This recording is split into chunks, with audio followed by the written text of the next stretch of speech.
Hello everyone, welcome to sweet memories. Upcoming రివ్యూలోకి వెళ్ళిపోదాం.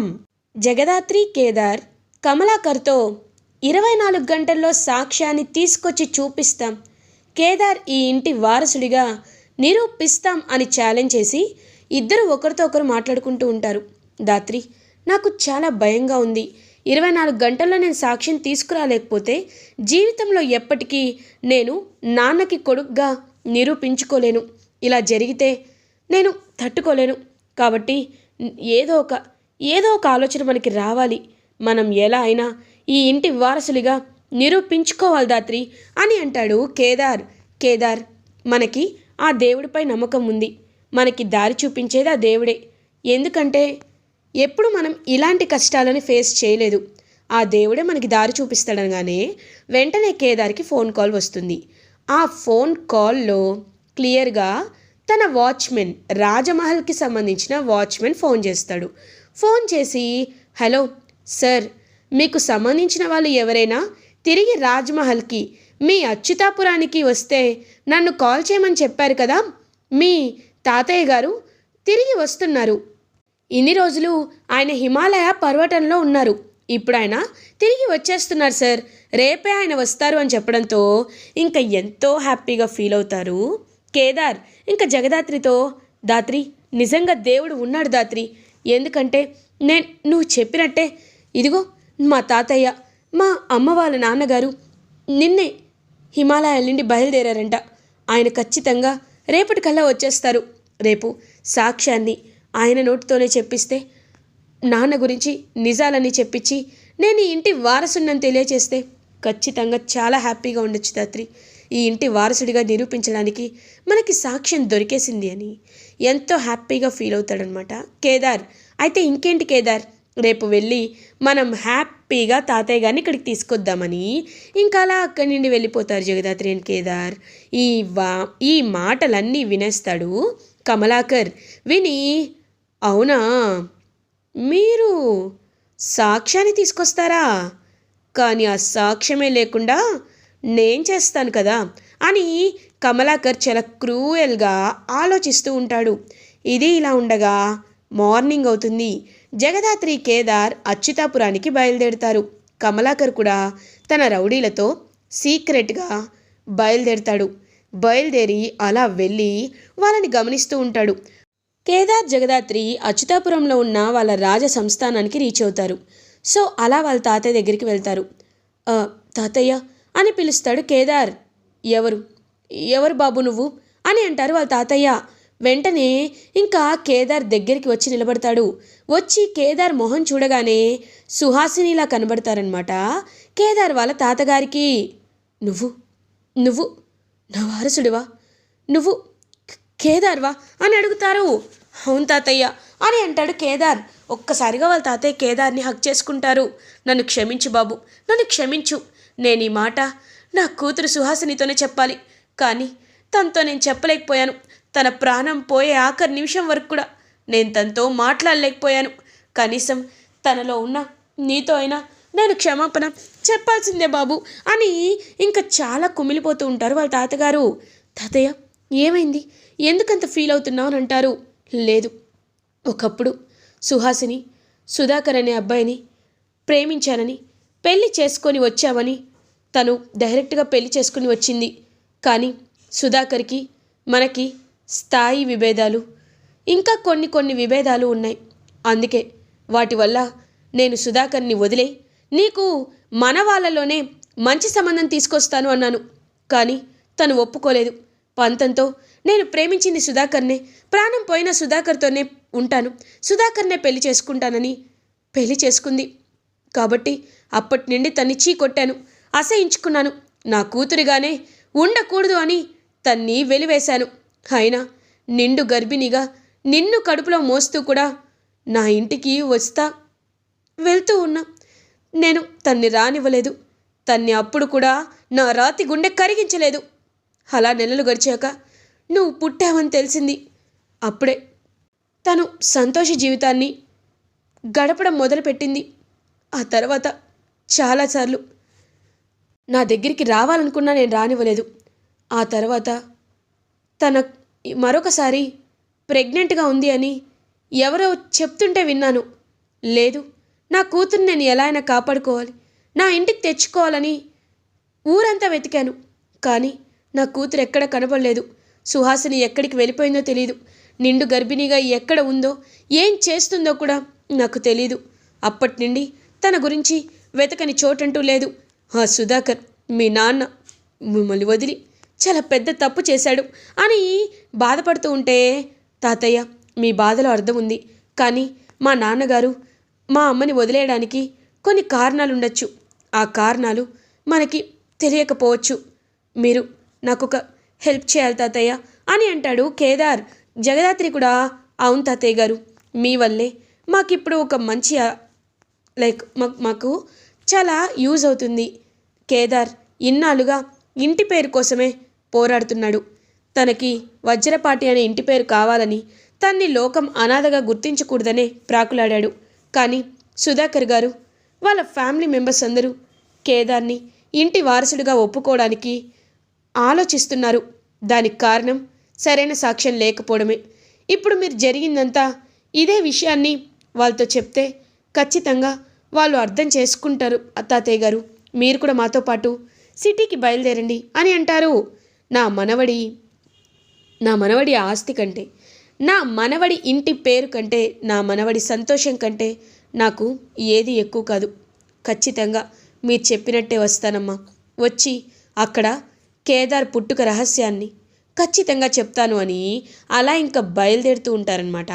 అప్పుడే వారు బయలుదేరుతూ ఉండగానే కమలాకర్ ఇదంతా గమనించి, ఓ ముసలోడా, ఇప్పుడు నువ్వు వచ్చి మా అన్నయ్యకి షాక్ ఇచ్చి ఇలా అన్ని విషయాల్లో వీడిని వారసుని చేశారనుకుంటున్నావా? ఒకవేళ వీడు వారసుడైతే నేనేమైపోవాలరా? నో నో నో నో, అలా జరగకూడదు, జరగనివ్వను అని ఇంకా అలా కోపంగా చూస్తూ ఉంటాడు కమలాకర్. తాతయ్య గారు జాగ్రత్తగా రండి అని జగదాత్రి కేదార్ ఆయన్ని తీసుకువస్తూ ఉంటే కరెక్ట్గా అదే టైంకి కమలాకర్ ఒక ప్లాన్ వేసుకుంటాడు. ఇంక వెంటనే రౌడీలకి ఒక విషయం చెప్తాడు. సో వాళ్ళు చెప్పినట్టు మొత్తం టైర్లన్నీ వీళ్ళు వెళ్తున్న దారిలో పంచర్ అయ్యేలా నెయిల్స్ మొత్తం వేసేస్తారు. టైర్ పంచర్ అవుతుంది. అయ్యో కేదార్ ఏమైంది అని అడుగుతారు. తెలీదు దాత్రి, టైర్ పంచర్ అయింది, ఒక్క నిమిషం నేను మారుస్తాను అని చెప్పి ఇంకా అలా కేదార్ టైర్ మారుస్తూ ఉండే గ్యాప్లో జగదాత్రి అలా కిందకి దిగి మొత్తం హ్యాపీగా టైం స్పెండ్ చేస్తున్న టైంలో ఇంకా ఆయన్ని కేదార్ వాళ్ళ తాతయ్యని కిడ్నాప్ చేసి తీసుకువెళ్ళిపోతాడు కమలాకర్. ఒక్కసారిగా కారులో వెళ్ళి చూసేసరికి అక్కడ ఆయన ఉండడు.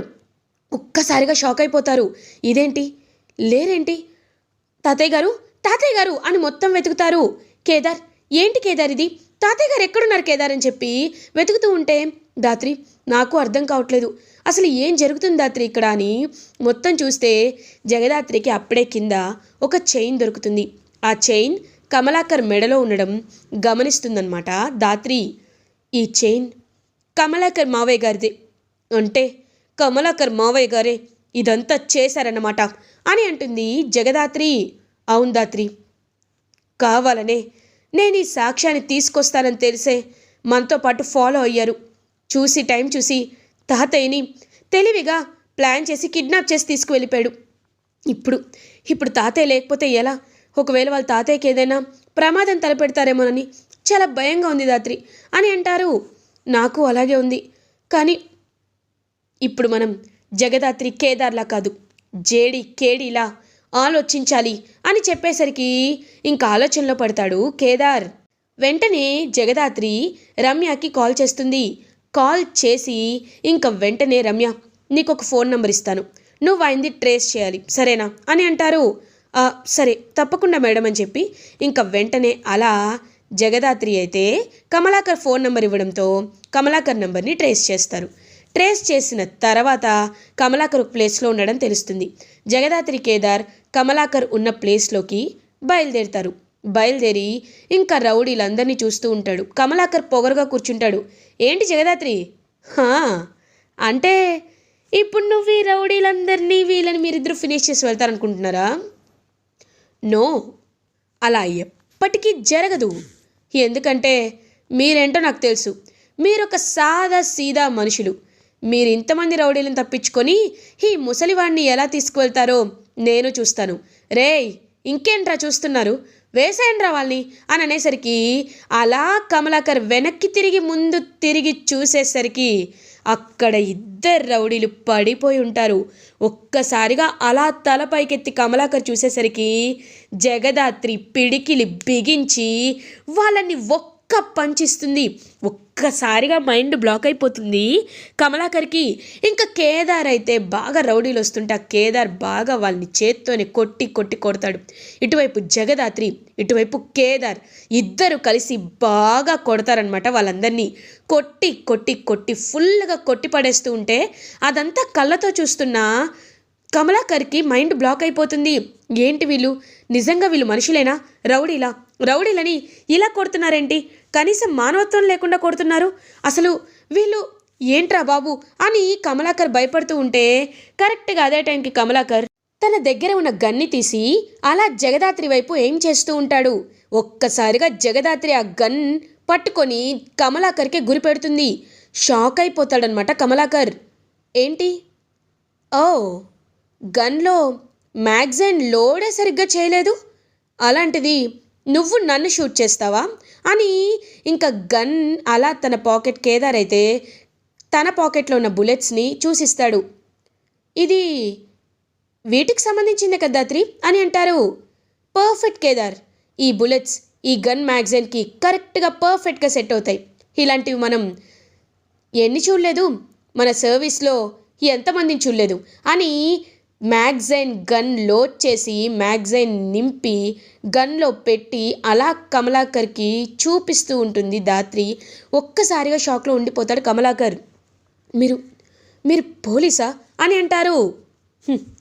ఇంత లేట్గా కనిపెట్టావా? ఎస్, ఐపీఎస్ కేదార్ అనేసరికి ఒక్కసారిగా కమలాకర్ షాక్ అయిపోతాడు. మీరు పోలీసులా అని అలా చూస్తూ ఉండిపోతాడనమాట. వెంటనే కమలాకర్, మీరు న్యాయం వైపు ఉంటే మేము న్యాయంగా ఉంటాం మావయ్య గారు, కానీ మీరు అన్యాయం వైపు ఉన్నారు. మీరు కావాలని మమ్మల్ని అణిచేయాలనుకున్నారు. అందుకే మేము మిమ్మల్ని ఇలా భయపెట్టాలని వచ్చాం. ఇప్పటికైనా మా నిజస్వరూపం తెలుసుకున్నారు కాబట్టి మీ హద్దుల్లో మీరు ఉండండి. కేదారి ఇంటి వారసులని తెలిపే సాక్ష్యాన్ని మాకివ్వండి. మా తాతయ్య గారిని మేము తీసుకువెళ్ళి సబ్మిట్ చేస్తాం, అందరికీ నిరూపించుకునేలా చేస్తాం.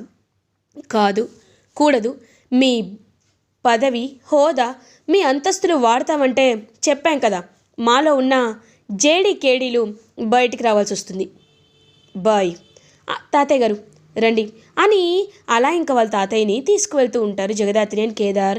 కుప్ప కూలిపోతాడు కమలాకర్. ఇంకా వాళ్ళ తాతయ్యని ఇంటికి తీసుకువెళ్తారు జగదాత్రి అండ్ కేదార్. ఇంకా అలా కేదార్ చూస్తూ ఉంటారనమాట. సుధాకర్, మావయ్య గారు అని చూస్తూ ఉంటే కౌశికి చూస్తూ ఉంటుంది. ఏంటిది సుధాకర్, నీ కొడుకు కాదని నువ్వు కేదార్ని ఒప్పుకోవటం లేదంట. కేదారి ఇంటి వారసుడే, కావాలంటే తన వీపుపై ఉన్న పుట్టుమచ్చని చూడు, తన దగ్గర ఉన్న తన గుండెపైనున్న స్వస్తిక్ పుట్టుమచ్చని చూడు. ఇది కేవలం మాతరం వాళ్ళకి మాత్రమే ఈ పుట్టుమచ్చ ఉంటుంది. ఇదిగో, నాకు ఎలా అయితే గుండెలపై స్వస్తిక్ ఉందో తనకు కూడా అలాగే ఉంది. నీకెలా అయితే వీపుపై పుట్టుమచ్చిందో అలాగే కేదార్కి కూడా ఉంది. అలాంటప్పుడు కేదార్ వారసుడని నువ్వు ఎందుకు నమ్మటం లేదు? ఎందుకు నీ పరువు కోసం ప్రాకులాడుతున్నావు? రెండో పెళ్లి చేసుకునేటప్పుడు నీకు నీ పరువు గుర్తు రాలేదా? నా కూతుర్ని వదిలేసినప్పుడు నీకు గుర్తు రాలేదా? నీ తప్పులు నీకు తెలీదు, కానీ వేరే వాళ్ళ తప్పుల్ని మాత్రం ఎత్తి చూపుతూ ఉంటావు. ఇది తప్పు సుధాకర్ అని వాళ్ళ తాతయ్య గట్టిగా మందలిస్తారు. ఒక్కసారిగా ఇంకా అలా షాక్లో ఉండిపోతాడనమాట సుధాకర్. మావయ్య గారు, నన్ను క్షమించండి మావయ్య గారు, నేను చేసింది తప్పే, ముమ్మాటికి తప్పే. కేదార్ని నా ఇంటి వారసుడిగా నేను ప్రకటిస్తాను మావయ్య గారు అని సుధాకర్ వాళ్ళ మావయ్య కాలు పట్టుకుంటాడు. పర్లేదు, ఇంకొకసారి ఎలాంటి ప్రాబ్లం రాకుండా చూసుకో అని అక్కడి నుండి వెళ్ళిపోతారనమాట. అలా వాళ్ళ తాతయ్య, చూడు కేదార్, నువ్వు నీ భార్య ఎంతో సాహసవంతులు, మీ సాహసానికి మెచ్చుకుంటున్నాను. ఇదిగో, ఇది నా ఒక్కగానొక్క వారసురాలు సుహాసినికి ఇవ్వాలనుకొని దాచిపెట్టిన విలువైన హారం. ఇది మగవాళ్ళు కూడా వేసుకోవచ్చు, ఈ గొలుసుని నేను నీకు ఇవ్వాలనుకుంటున్నాను అని తనకింకా తన వారసత్వాన్ని ఇచ్చి అక్కడి నుండి వెళ్ళిపోతారు కేదార్ వాళ్ళ తాతగారు. ఇంకా అలా సాక్ష్యం సంపాదించేసరికి చాలా హ్యాపీగా ఫీల్ అవుతారనమాట జగదాత్రి కేదార్. ఒక్కసారిగా జేడీ కేడీ పోలీసులను తెలుసుకున్న కమలాకర్ మాత్రం అప్పటి నుండి జేడీ కేడీని చూసి వణికిపోతూ ఉంటాడు. ఇలా ఎపిసోడ్ ఎండ్ అవుతుంది. ఫర్దర్ ఎపిసోడ్ రివ్యూస్ ముందుగా మీకు కావాలి అనుకుంటే మా ఛానల్ని సబ్స్క్రైబ్ చేసుకోండి. Thanks for watching.